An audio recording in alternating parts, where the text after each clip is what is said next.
राजनीति भारतीय राजनीतिक विचारक आपके यहाँ पे है। भारतीय राजनीति विचारक ओपीजी का देखिए, सबसे पहले आपके यहाँ पर प्रस्तावना को देख लीजिए। भारतीय राजनीति चिंतन की परंपरा पश्चिमी परंपरा से भी पुरानी है। यहाँ पर जो आपको कहा गया भारतीय राजनीति चिंतन, देखिए यहाँ पर भारतीय राजनीति चिंतन की परंपरा जो है वो पश्चिमी परंपरा से भी पुरानी है और इसमें बहुत सारे ओजस्वी विचार भरे हैं, परंतु इसके अध्ययन के यथोचित महत्व नहीं मिल पाया है। यह देखा जाए तो आधुनिक युग में पश्चिमी सभ्यता के अभ्युदय कारण साधारणतः पाश्चात्य राजनीतिक चिंतन को ही भूमंडलीय बौद्धिक परंपरा के प्रतिनिधि के रूप में प्रस्तुत किया गया है। भारतीय राजनीति चिंतन को छिटपुट अध्ययन का विषय बनाकर छोड़ दिया गया है। वस्तुतः भारतीय चिंतन की प्राचीन मध्ययुगीन और आधुनिक धाराओं में राजनीति की बहुत सारी समस्याओं पर इतने सुलझे विचार व्यक्त किए गए हैं जो भूमंडलीय बौद्धिक परंपराओं का महत्वपूर्ण अंग बनने की क्षमता रखते हैं। परंतु मुख्यतः हमारी उदासीनता कारण इस क्षमता को सार्थक करने का विशेष प्रयत्न नहीं हुआ है। अब देखिए यहाँ पर प्रस्तुत कृति का उद्देश्य भारतीय विश्वविद्यालयों के छात्रों को प्राचीन मध्ययुगीन और आधुनिक भारत के मुख्य राजनीति विचारकों को, देखिए यहाँ पर जो प्रस्तुत कृति का उद्देश्य भारतीय विश्वविद्यालय के छात्रों को प्राचीन मध्ययुगीन और आधुनिक भारत के मुख्य राजनीति विचारकों की विलक्षण प्रतिभा और उनके मूल्यवान देन से परिचित कराना है। जहाँ जहाँ जरूरी लगा वहाँ भारतीय चिंतन की देन को पश्चिमी चिंतन के तुलनात्मक संदर्भ में प्रस्तुत किया गया है। परंतु अध्ययन का केंद्रीय विषय भारतीय राजनीति चिंतन ही रहा है। इसके आरंभ में प्राचीन भारतीय राजनीति चिंतन के अध्ययन स्रोतों और मुख्य मान्यताओं का विवरण देते हुए आचार्य मनु के धर्मशास्त्र और कोटिल के अर्थशास्त्र के अतिरिक्त धर्मशास्त्र और अर्थशास्त्र के बीच की कड़ी के रूप में महाभारत से जुड़े ओजस्वी विचारों का विश्लेषण किया गया है। अर्थशास्त्र के प्रख्यात व्याख्याकार के रूप में शुक्राचार्य का परिचय भी दिया गया है। फिर बौद्ध और जैन परंपराओं से जुड़ी मान्यताओं का विवरण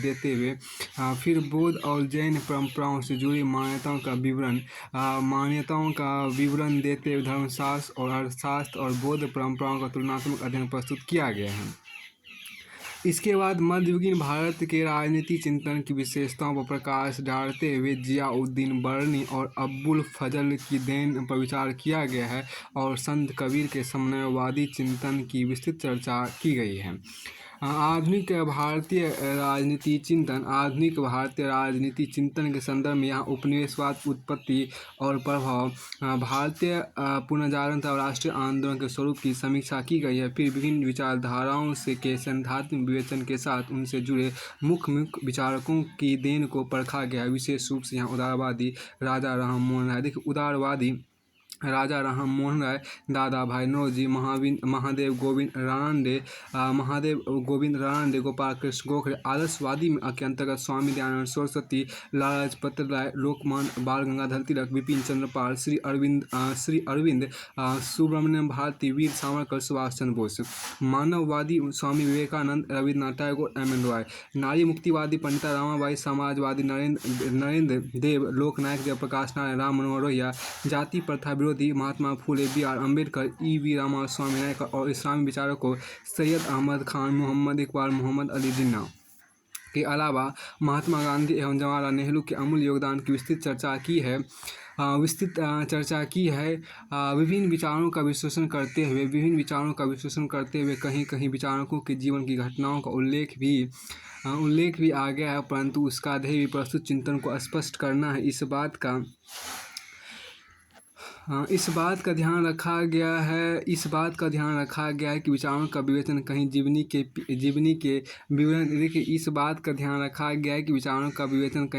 के विवरण के पीछे न छिप जाए।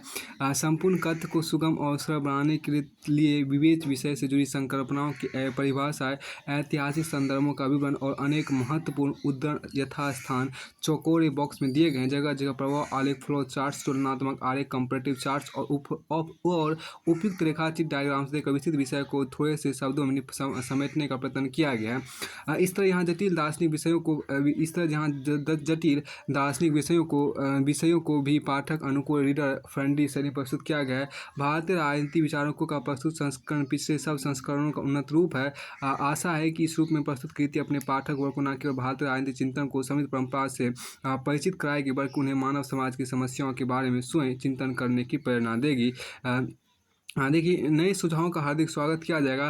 कृपया अपने रचनात्मक सुझाव यहाँ पे भेज सकते हैं। अभी हम देखिए एक खास बात जो सबसे पहली बात हम ये समझने का प्रयास करेंगे कि भारतीय राजनीति जो देखिए यहाँ पे जो कहा गया कि मानव जीवन के 4 महान साध है जिसको पुरुषार्थ कहते हैं। तो यहाँ पर देखिए ये आपको तुलनात्मक आरेख के अंदर बताया गया। तो हम सबसे पहले अध्याय 1 से शुरुआत करते हैं और अध्याय 1 जो यहाँ पे कहा गया वह है प्राचीन भारतीय राजनीतिक चिंतन। अध्याय 1 के अंतर्गत जो आपको यहाँ पर कहा गया प्राचीन भारतीय राजनीतिक चिंतन, ancient Indian political think thought. देखिए एंशिएंट इंडियन पॉलिटिकल थाउट,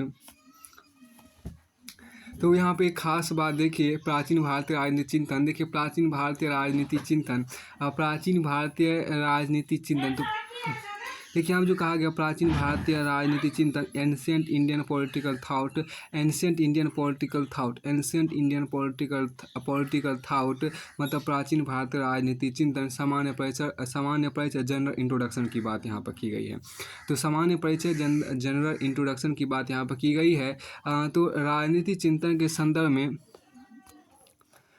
राजनीति चिंतन के देखिए राजनीति चिंतन के इतिहास के संदर्भ में यह बात महत्वपूर्ण है कि भारतीय राजनीति चिंतन की परंपरा पाश्चात्य राजनीति चिंतन के उदय काल से भी पुरानी है। भारत में राजतंत्रीय मोनार्किकल और गणतंत्र रिपब्लिकन शासन प्रणालियाँ प्राचीन यूनानी नगर राज्यों सिटी स्टेट्स में प्रचलित शासन प्रणालियों से भी पहले विकसित हो चुकी थी और भारतीय मनुष्यों ने प्राचीन यूनान के महान राजनीति दार्शनिकों सुकरात, प्लेटो और से भी पहले राजशास्त्र और शासन का बहुत सुलझे विचार प्रस्तुत कर दिए थे। प्राचीन भारतीय राजनीतिक चिंतन को साधारणतः हिंदू राजनीतिक चिंतन की संज्ञा दी जाती है। इसकी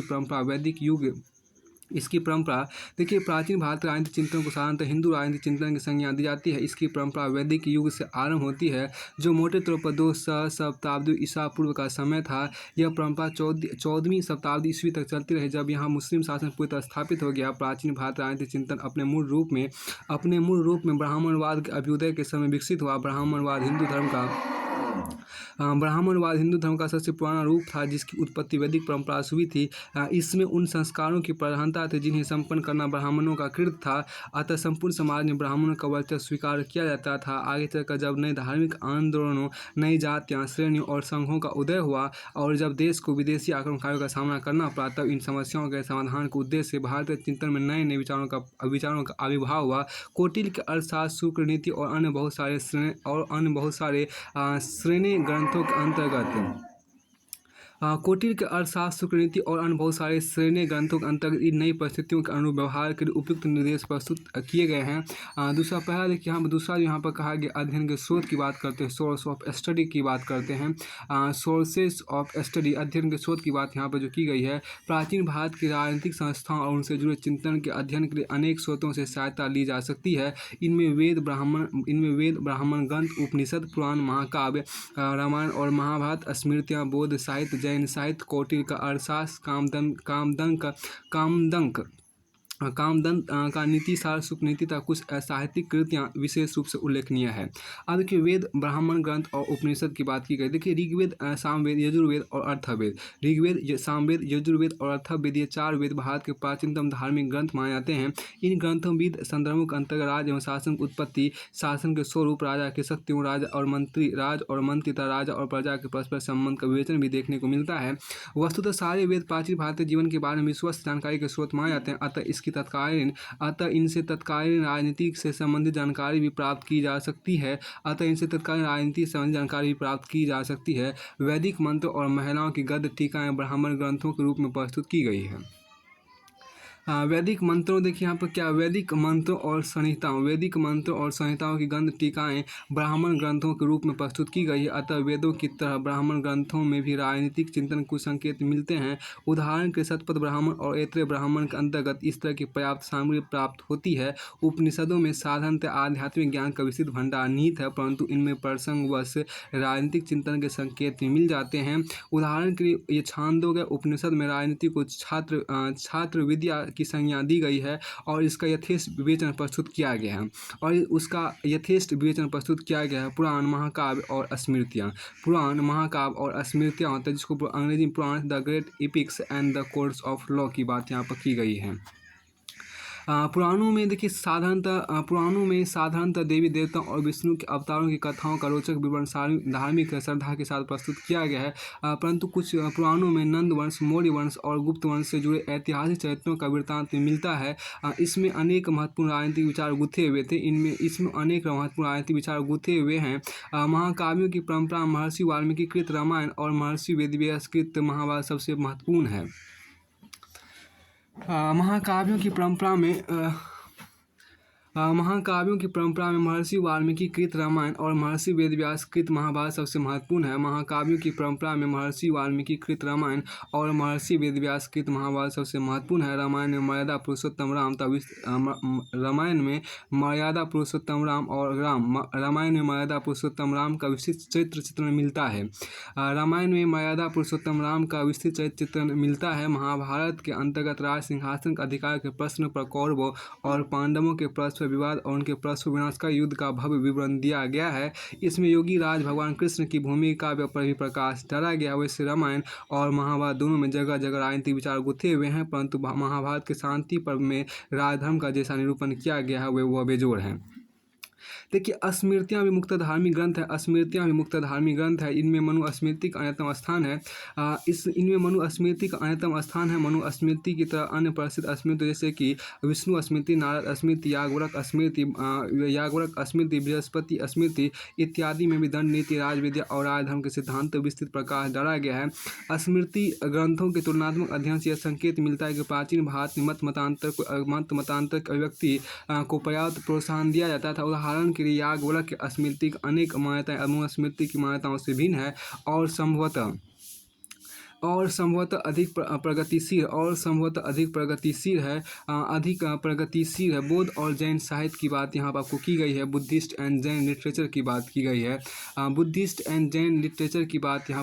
बौद्ध साहित्य के अंतर्गत महात्मा बुद्ध के उपदेशों को 3 प्रसिद्ध ग्रंथों शुद्ध पिटक, धम्म पिटक और विनय पिटक के रूप में संकलित किया गया, जिन्हें सामूहिक रूप से त्रिपिटक कहा जाता है। इसके अलावा दृढ़ निकाय और जातक कथाओं में भी सामाजिक जीवन का रोचक चित्रण मिलता है। इन सब ग्रंथों में जगह जगह राजनीतिक विचारों की अभिव्यक्ति हुई है। इधर जैन साहित्य के अंतर्गत विशेषतः आचार्य हेमचंद के परिशिष्ट पर्व तथा भद्र बाहु चैत्र के अंतर्गत मौर्य काल और उससे कुछ पहले के समय से जुड़ी महत्वपूर्ण ऐतिहासिक सामग्री का समावेश हुआ है। इन ग्रंथों में भी राजा के कर्तव्य तथा राज व्यवस्था से जुड़े अनेक प्रश्नों के उत्तर रोचक ढंग से प्रस्तुत किए गए हैं। अर्थशास्त्र और नीतिशास्त्र की बात की कौटिल्य का अर्थशास्त्र, कामदन का नीतिशास्त्र और सुखनीति पहले से प्राचीन ग्रंथ हैं, जिनमें मुख्यतः राजनीति से जुड़ी समस्याओं का विस्तृत विवेचन किया गया है। इनसे पहले जितने भी ग्रंथ लिखे गए हैं उनमें केवल प्रसंगवश राजनीतिक विचारों की अभिव्यक्ति हुई थी। राजशास्त्र से जुड़े ग्रंथों में कौटिल्य के अर्थशास्त्र का अन्यतम स्थान है। नीतिशास्त्र से जुड़े ग्रंथ मुख्यतः कौटिल्य के अर्थशास्त्र के आधार पर ही लिखे गए हैं। इन सब ग्रंथों के अलावा प्राचीन भारत की अनेक साहित्यिक कृतियों में भी अनेक महत्वपूर्ण राजनीतिक विचार यत्र तत्र बिखरे हुए हैं। इनमें कलहन की राजतरंगिणी बाण का हर्ष सहित विशाखदत्त का मुद्दा राक्षस, कालिदास का माल विकाग्निमित्र और सोमदेव का कथा सहित सागर विशेष रूप से उल्लेखनीय है। प्राचीन भारतीय राजनीतिक चिंतन की सही जानकारी के विभिन्न स्रोतों से प्राप्त सामग्री का तुलनात्मक और आलोचनात्मक अध्ययन अत्यंत लाभप्रद होगा। देखिए अर्थशास्त्र वह शास्त्र जो हमें धर्म अर्थ और काम की ओर प्रेरित कर। देखिए अर्थशास्त्र वह शास्त्र जो हमें जो हमें धर्म, देखिए यहाँ पे जो कहा गया जो हमें धर्म अर्थ और काम की ओर प्रेरित करता है और इनकी सिद्धि में योग होता है और इनकी सिद्धि में योग देता है और इनकी सिद्धि में योग देता है यह उन तत्वों को नष्ट करता है, यह उन तत्वों को नष्ट करता है जो धर्म और अर्थ के विरुद्ध हो, यह उन तत्वों को नष्ट करता है जो धर्म और अर्थ के विरुद्ध हो। ये बात कोटेर ने अर्थशास्त्र में कही थी। इसके आगे हम देखिए कथा से चारों में कहा कि देखिए कीम वा, देखिए एक संस्कृत का जो यहाँ पर श्लोक है, देखिए की वा व्योम बिना कर्ण की त्योन बिना सर, की वा व्योम, देखिए की वा व्योम बिना कर्ण की त्योन बिना सर, की मंत्रण बिना राज की सत्यन बिना वच, अर्थात सूर्य के बिना आकाश क्या, जल के बिना सरोवर क्या, मंत्रणा के बिना राज क्या, सत्य के बिना वाणी क्या। ये बात यहाँ पर कहा गया। देखिए की वा व्योम बिना कर्ण की त्योन बिना सर, की मंत्रणा बिना राज के, की मंत्रणा बिना राज की सत्यन बिना वच। हाँ, सूर्य के बिना आकाश क्या, देखिए सूर्य के बिना आकाश क्या, जल के बिना सरोवर क्या, सूर्य के बिना आकाश क्या, जल के बिना सरोवर क्या, मंत्रणा के बिना राज क्या, सत्य के बिना वाणी क्या। सूर्य के बिना आकाश क्या, जल के बिना सरोवर क्या, मंत्रणा के बिना राज क्या, सत्य के बिना वाणी क्या। तो सूर्य के बिना आकाश क्या, जल के बिना सरोवर क्या, मंत्रणा के बिना राज क्या, सत्य के बिना वाणी क्या। ये बात कथा सहित सागर में कहा गया है। मुख्य मान्यताओं की बात आपको यहाँ पर की गई है। देखिए मुख्य मान्यताओं की बात जो कि मेन टीनेट्स की जो बात की गई वहाँ पे इस बात को देखिए। देखिए प्राचीन भारत राजनीतिक चिंतन की मुख्य विशेषताओं से जुड़ी मुख्य मान्यताओं का विवरण इस तरह से दे सकते हैं। प्राचीन भारत राजनीतिक चिंतन की मुख्य विशेषताओं और उससे जुड़ी मुख्य मान्यताओं का विवरण इस तरह से दे सकते हैं।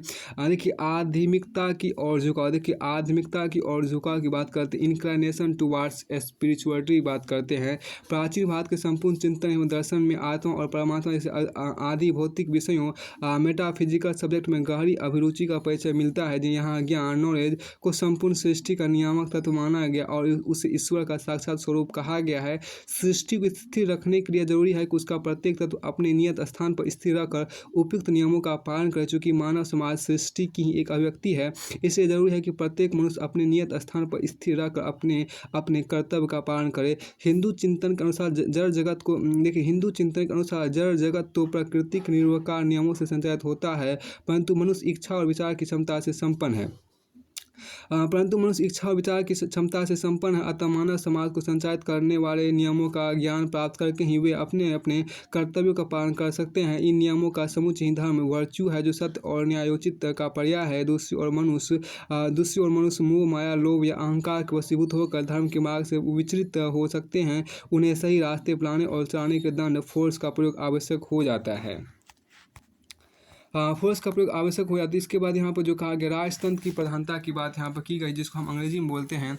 देखिए राजतंत्र की जो प्रधानता उसको यहाँ पर जो कहा गया प्रीडोमिनेंस ऑफ मोनार्की की बात की गई। प्रीडोमिनेंस ऑफ मोनार्की की बात की गई। वैसे तो प्राचीन भारत में देखिए वैसे तो प्राचीन भारत में राजतंत्र मोनार्की के अलावा गुटतंत्र ओलिगार्कीज और गणतंत्र रिपब्लिक से भी विद्वान थे, परंतु तत्कालीन राजनीतिक चिंतन में राजतंत्र की प्रधानता देखने को मिलती है। गणतंत्र के अंतर्गत जनसभाएं या प्रमुख नागरिकों की परिषद सार्वजनिक वाद विवाद के विस्तृत नियम और चुनाव के तरीके परिचित थे। ऋग्वेद की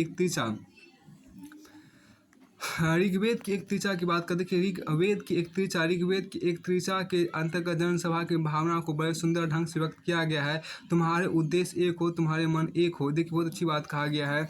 देखिए ऋग्वेद की एक त्रिचा के अंतर्गत जनसभा की भावना को बड़े सुंदर ढंग से व्यक्त किया गया है। तुम्हारे उद्देश्य एक हो, देखिए तुम्हारे उद्देश्य एक हो, तुम्हारे मन एक हो, तुम्हारा विचार एक हो, ताकि तुम सब पूरी तरह एकता के सूत्र में बन जाओ। देखिए ऋग्वेद की मैं बात करता हूँ। ऋग्वेद में ऋग्वेद त्रिचा के यहाँ पर जो कहा गया देखिए यहाँ पे जो कहा गया तुम्हारे उद्देश्य एक हो, यहाँ पे जो कहा गया तुम्हारे उद्देश्य एक हो, तुम्हारे मन एक हो, तुम्हारे विचार एक हो, ताकि तुम सब पूरी एकता के सूत्र में बन जाओ।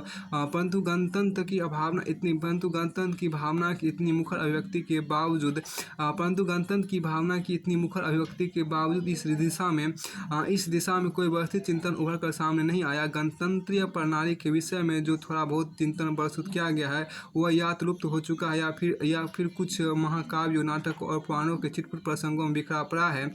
लेकिन दूसरी ओर अधिकांश प्राचीन भारतीय राजनीतिक चिंतन राजतंत्र की समस्याओं के साथ जुड़ा है और इसमें राजा के कर्तव्यों, प्रशासन कला, विभिन्न व्यवसायों के नियंत्रण, अपराध और दंड, कराधान के नियमों, कूटनीति, डिप्लोमेसी और उपायों और राजशिल्प स्टेटक्राफ्ट के मूल तत्वों को विशेष ध्यान दिया गया है।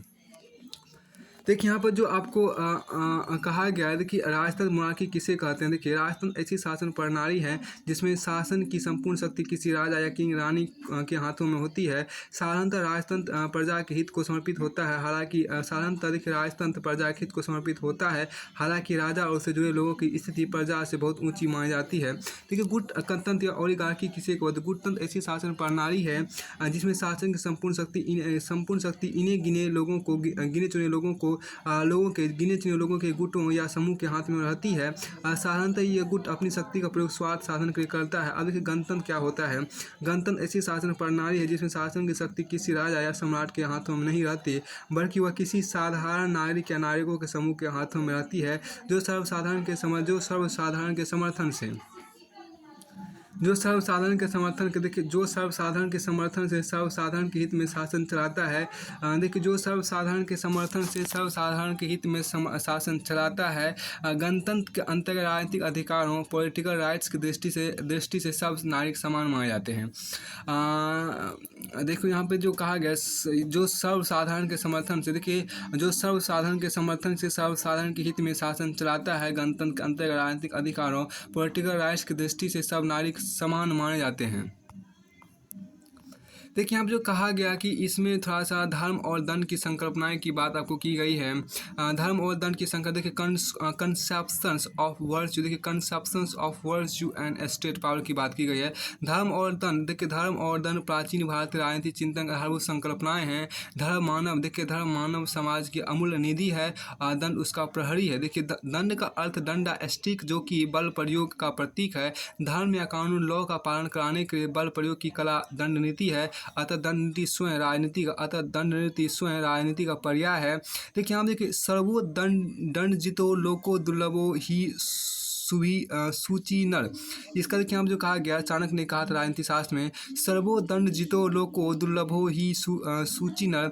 सब लोग दंड के नियंत्रण में रहते हैं, क्योंकि सच्चरित्र मनुष्य बहुत दुर्लभ है। ये बात चाणक्य ने राजनीति शास्त्र में कही थी। देखिए राजनीति का अर्थ, देखिए राजनीति का एक पर्याय अर्थशास्त्र भी है। यहाँ जो कहा गया, देखिए राजनीति का एक पर्याय अर्थशास्त्र भी है। इसके महत्व को समझाने के लिए अर्थ शब्द का तात्पर्य स्पष्ट करना जरूरी है। हिंदू धर्म के अंतर्गत मानव जीवन के 4 महान साध्य 4 इंड्स ऑफ ह्यूमन लाइफ माने गए, जिन्हें चार पुरुषार्थों कहा जाता है।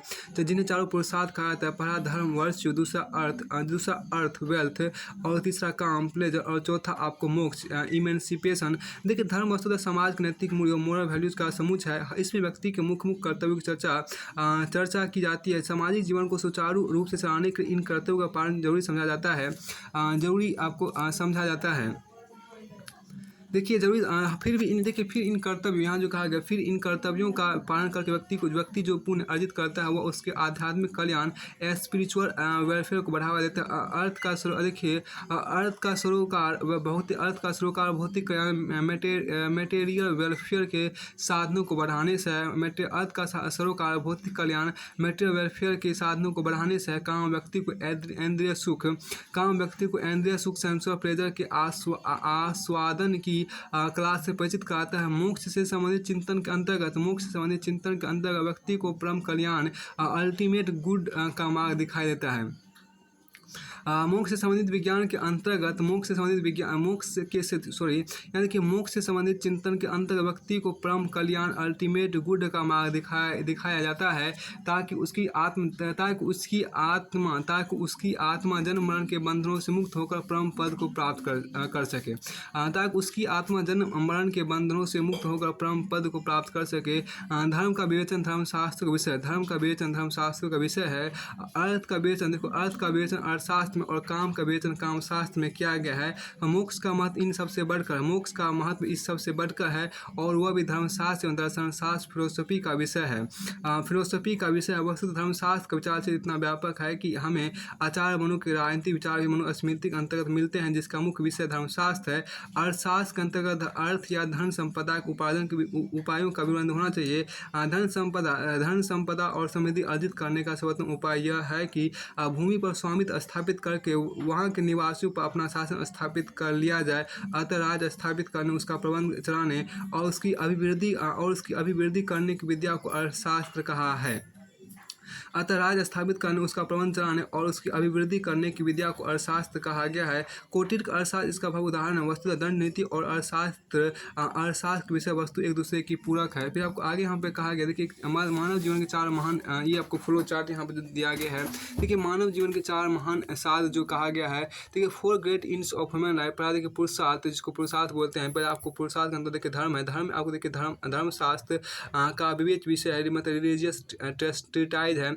और अर्थव्यर्थ जो है आपको अर्थशास्त्र treatise on politics, treatise on अर्थशास्त्र का विवेच विषय आपको हुआ। और काम प्लेजर जिसको बोलते हैं काम शास्त्र का विवेच विषय है, मतलब ट्रीटाइज ऑन सेक्स है। उसके बाद देखिए मोक्ष जिसको इमेंसिपेशन कहते हैं। धर्मशास्त्र एवं दर्शन का विवेच विषय है, जिसको रिलीजियस ट्रीटाइज एंड फिलोसफी कहते हैं। देखिए यहाँ पर हम जो इसमें खास बात करेंगे राजनीति का एक और पर्याय राजधर्म है। महाभारत के शांति पर्व के अनुसार जिस देश में राजधर्म की अवहेलना की जाती है, वहाँ संपूर्ण धर्म और पुण्य का विनाश हो जाता है। हिंदू परंपरा के अंतर्गत मानव चरित्र की विभिन्न अवस्थाओं जो इतिहास को 4 युगों में बांटा गया है। सतयुग, त्रेता, द्वापर और कलयुग। महाभारत के अनुसार सतयुग में सब लोग पुण्य आत्मा थे, तब कोई किसी को कष्ट नहीं देता था। अतः मनुष्यों के भाव को नियंत्रित करने के राज जैसी किसी संस्था की आवश्यकता नहीं थी। जब सतयुग का अंत हुआ, तब लोभ, लालसा और स्वार्थ ने मनुष्य के मन को घेर लिया और संसार में मात्स्य न्याय की स्थिति पैदा हो गई। अर्थात जैसे खुले समुद्र में हर बड़ी मछली अपने से छोटी मछली को खा जाती है, वैसे ही प्रत्येक बलशाली मनुष्य अपने से निर्बल मनुष्य को सताने लगा। इस स्थिति के प्रतिकार अर्थात संसार में फिर से शांति व्यवस्था, न्याय और सुरक्षा स्थापित करने के उद्देश्य ईश्वर ने धर्म के रूप में उपयुक्त नियमों का निर्माण किया और उसके प्रवर्तन के विराजस नाम के राजा का सृजन किया। इस तरह राज का निर्माण घोर अवस्था क्योस की जगह पूर्ण व्यवस्था कॉस्मोस स्थापित करने के उद्देश्य से किया गया। इसके लिए राजा या राजतंत्र की संस्था का उपयोग किया गया, जो दंड या बल प्रयोग की शक्ति से संपन्न था। महाभारत के अंतर्गत राजा को प्रजा की रक्षा का कर्तव्य विशेष रूप से सौंपा गया। देखिए राजा के कृत्य की बात यहाँ पर की गई है। राजा के कृत्य की बात, फंक्शन ऑफ द किंग की बात की गई है। देखिए यहाँ पर हिंदू राजनीति विचारकों के अनुसार राजा या शासक का मुख्य कर्तव्य लोक संग्रह है। वस्तुतः लोक संग्रह का अर्थ है लोक कल्याण, जो कि ईश्वर का कार्य है। राजा देखिए यहाँ पर क्या राजा और प्रत्येक कर्तव्य प्रायण मनुष्य से आशा की जाती है कि वह ईश्वर के इस कार्य में सहयोग देगा। अतः राजा को लोक कल्याण की कामना से अपनी संपूर्ण प्रजा में मेलजोल स्थापित करना चाहिए, ताकि वे परस्पर हार्दिकता अनुभव करते हुए राज के प्रति अटूट निष्ठा रख सके। देखिए संक्षेप में राजा का कर्तव्य अपने प्रजाजनों को ऐसी परिस्थितियां प्रदान करना है जिनमें वे चारों पुरुषार्थ धर्म, अर्थ, काम, मोक्ष की सिद्धि कर सके। प्रजा का चरित्र उन्नत करने के लिए राजा का अपना चरित्र ऊंचा, देखिए प्रजा का चरित्र उन्नत करने के लिए राजा का अपना चरित्र ऊंचा होना चाहिए, क्योंकि प्रजा के चरित्र में राजा के चरित्र की छाप दिखाई देती है। देखो क्योंकि प्रजा के चरित्र में राजा के चरित्र की छाप दिखाई देती है। यथा राजा तथा प्रजा, जैसा राजा वैसी प्रजा। अब यहाँ पे एक खास बात जो कहा गया, यहाँ जो खास बात आपको कही गई है राजा और देखिए जैसी राजा वैसी प्रजा। राजा को जिस धर्म का प्रवर्तन करना चाहिए, राजा को जिस धर्म का प्रवर्तन करना चाहिए उसके 3 स्रोत माने गए: श्रुतियाँ, स्मृतियाँ और लोकाचार। राजा को जिस धर्म का प्रवर्तन करना चाहिए उसके 3 स्रोत माने गए हैं: श्रुतियाँ, स्मृतियाँ और लोकाचार। श्रुतियाँ अर्थात वेदों के अंतर्गत अमूर्त नैतिक सिद्धांत को विवेचन किया गया। श्रुतियाँ अर्थात वेदों के अंतर्गत अमूर्त नैतिक सिद्धांत को विवेचन किया गया है। स्मृतियों के अंतर्गत मूर्त नियमों का निरूपण किया गया है। लोकाचार के अंतर्गत चिर परिचित प्रथाएं, परंपरा और रीति रिवाज आ जाते हैं जिनका आदर करना राजा का कर्तव्य था। भारत की सामासिक संस्कृति कॉस्मोसाइट कल्चर की यह विशेषता थी कि यहाँ शुरू में तो ब्राह्मणवाद का वर्चस्व था, जिसके अंतर्गत ब्राह्मणों की सत्ता क्षत्रिय राजाओं से भी ऊंची थी, क्योंकि राजा अपने ब्राह्मण मंत्री की मंत्रणा से बंधा रहता था। परंतु आगे चलकर यहाँ विदेशियों का आगमन हुआ, नई जातियाँ, श्रेणी, संघों और धार्मिक एवं विधर्मी संगठनों का उदय हुआ और इन सबको भी हिंदू धर्म में आत्मसात कर लिया गया। इन नए समूह को अपने रीति रिवाजों के अनुसार अपने काम काज के संचालन की स्वाधीनता थी। राजा को उनके मामलों में हस्तक्षेप का अधिकार तभी था जब कोई नियम बहुत स्पष्ट न हो या जिन हित को ध्यान रखते हुए ऐसा हस्तक्षेप जरूरी हो जाए। इस तरह प्राचीन भारतीय राज्य ऐसे स्वायत्त समुदायों ऑटोनोमस कम्युनिटीज के रूप में असंगठित था, जिनके अपने अपने रीति रिवाज और कायदे कानून थे। संपूर्ण सत्ता राजा या उसके सलाहकारों के हाथों में केंद्रित नहीं थी। भिखु पाले का कथन सर्वथा उपयुक्त है कि प्राच्य निरकुशतंत्र ओरिएंटल डेस्पोटिज्म की संकल्पना प्राचीन भारत पर लागू नहीं होती। प्राच्य निरकुश शासक की संकल्पना परंपरागत चीनी अधिकारितंत्र, ट्रेडिशनल चाइनीज ब्यूरोक्रेसी और रूसी जार के साम्राज्य रशियन जारिस्ट एम्पायर के संदर्भ में विकसित की गई है, जिनमें ये विशेषताएं पाई जाती थी। पहला था देखिए को निरकुश शासक और देखिए पहला जो यहाँ पर आपको कहा गया है कि संदर्भ में विकसित की गई, जिनमें ये विशेषताएं पाई जाती थी। पहले को निरकुश शासक और उसके अनुचरण वर्ग के हाथों में शक्ति का केंद्रीकरण, कंसंट्रेशन ऑफ पावर। देखिए समस्त सामाजिक और आर्थिक गतिविधियों पर ऊपर से नीचे की ओर नियंत्रण, विधि के शासन, रूल ऑफ लॉ का नितांत अभाव, केंद्रीय सत्ता, सेंट्रल अथॉरिटी को किसी भी तरह की चुनौती दिए जाने पर संपूर्ण जनशक्ति की सहायता से उसका अविलंब दमन और अंग। देखिए राज के संचालन में सैन्य शक्ति की प्रधानता। प्राचीन भारतीय राज व्यवस्था के अंतर्गत ऐसी विशेषताएं ढूंढना बेकार होगा। अब देखिए राजधर्म और आप धर्म में अंतर को यहाँ पर दिखाया गया है। देखिए यहाँ पर जो कहा गया राजधर्म और आप धर्म अंतर है। देखिए distinction between kings duties and normal and abnormal circumstances कहा गया है। Distinction between kings duties and under normal, देखिए under kings distinction between kings duties under normal and abnormal circumstances की बात यहाँ पर की गई है। प्राचीन भारतीय चिंतन साधारण परिस्थितियों में राजा को पूरी निष्ठा के साथ धर्म का अनुसरण चाहिए, परंतु महाभारत और कौटिल्य अर्थशास्त्र के अंतर्गत यह मत प्रकट किया गया है कि साधारण परिस्थितियों में अर्थात दुष्ट लोगों के साथ व्यवहार करते समय उसके अनैतिक साधनों के प्रयोग से भी संकोच नहीं करना चाहिए। इस नीति को एक सूक्ति के रूप में व्यक्त किया गया है। सठे साठ समाचरित अर्थात धूर्तों के साथ धूर्ता का बर्ताव करना चाहिए। देखिए हम जो कहा गया इसको समझिए कि सठे साठ समाचरित अर्थात धूर्तों के साथ धूर्ता का बर्ताव करना चाहिए। महाभारत के शांति पर्व के अंतर्गत भीष्म पितामह ने युधिष्ठिर को यह शिक्षा दी है कि राजा को बोलने मधुर और विनम्र होना चाहिए, परंतु भीतर से तीखी छुरी की तरह निष्ठुर होना चाहिए। फिर उसे मौका देकर अपने शत्रु को कंधे पर भी उठा लेना चाहिए, परंतु काम निकल जाने पर उसे मिट्टी के बर्तन की तरह शिलाखंड पर पटक कर तोड़ फोड़ डालना चाहिए। जब युधिष्ठिर ने आपत्ति की तो ऐसा व्यवहार स्वतः अनैतिक होगा, तब भीष्म पितामह ने स्पष्ट किया कि यह व्यवहार दुष्ट, अधर्मी और क्रूर शत्रुओं को वश में करने के लिए उपयुक्त होगा, समान परिस्थितियों में नहीं। अब आगे यहाँ पे कहा गया कौटिल्य के अर्थशास्त्र में, देखिए कौटिल्य के अर्थशास्त्र में भारद्वाज की इस मत को उद्गृहित किया गया।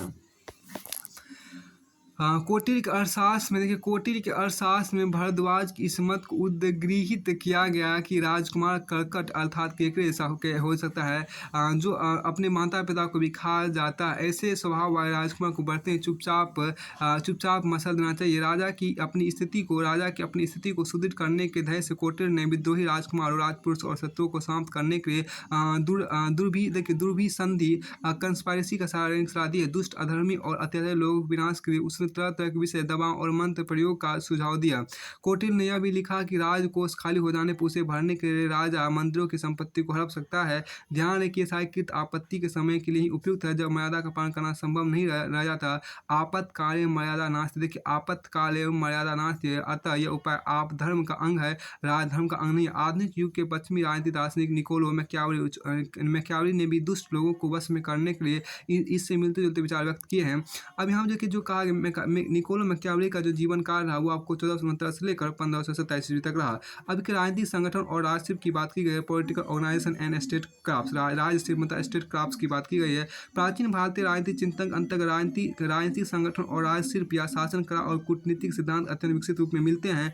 राज का सप्तांग सिद्धांत 7 organ theory of the state राजनीतिक संगठन सामान्य सिद्धांत था, जिसे मनु स्मृति और कोटिल के अर्थशास्त्र विशेष स्थान दिया गया। इसके अंतर्गत राज रूपी, देखिए इसके यही तरह की पेज में 17 तक ही रखिए, बाकी हम बाद में देख लेंगे।